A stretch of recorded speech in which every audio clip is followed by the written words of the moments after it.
Patapos na naman ang linggo, kaya isa lang ang kahulugan nito. Tayo nang Lakwatsa! Arat na sa probinsya ng North Cotabato. Arat na sa Bikit, Bayang Marikit.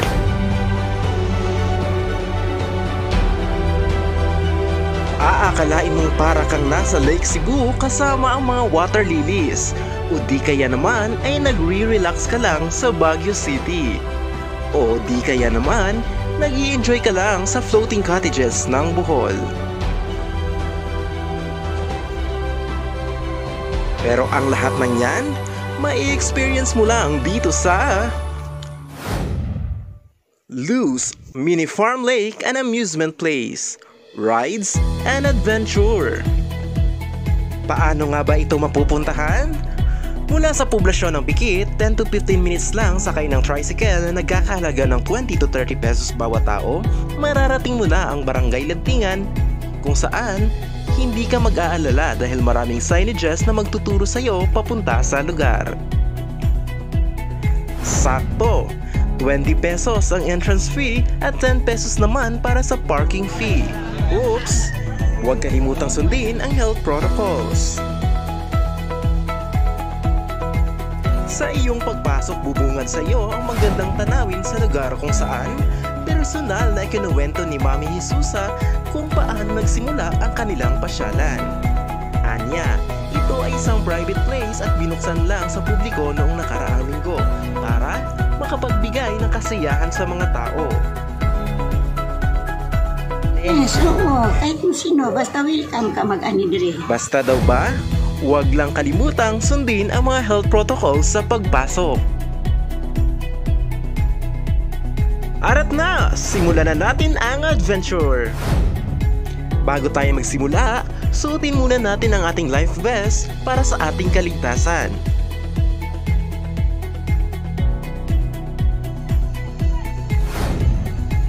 Kung trip mo ang magpaikot-ikot at magmaneho ng bump boat, subukan ito sa loob ng 20 minutes sa halagang 80 pesos.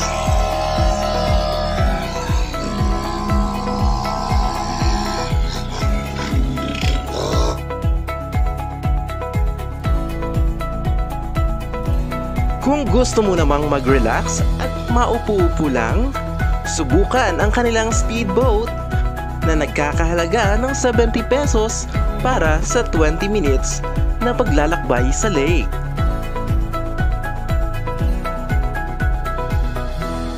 Para sa mga magpamilya at magtotropa, subukan ang kanilang floating cottage kung saan pwedeng sumakay ang 20 to 30 katao sa halagang 30 pesos per head. Maliban dyan, sila rin ay merong fishing area at lake walk kung saan paborito itong balik-balikan ng mga turista. Magandang na mga tanawin, may mga rides, sarap ang foods. Yeah, actually this is the first tourist spot in the Philippines.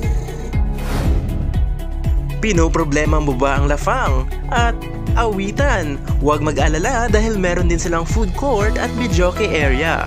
Kung hilig mo naman ang kainan, huwag mag-alala dahil meron silang food court para sa'yo. Matitikman mo ang sarap ng kanilang fresh lumpia, mga lutuin ni Ate Joy sa kanilang short order, at iba pang mga trending na pagkain sa sarap nito. Matitikman mo pa ang kanilang takoyaki, fried chicken, halo-halo at ang milk tea.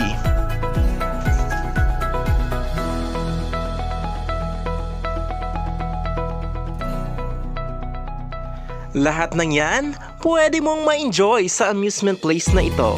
Tawagin na ang barkada at simulan na ang Lakwatsa. Ito ang inyong uno Lakwatsero, Junicar Perez, nagsasabing, sana all!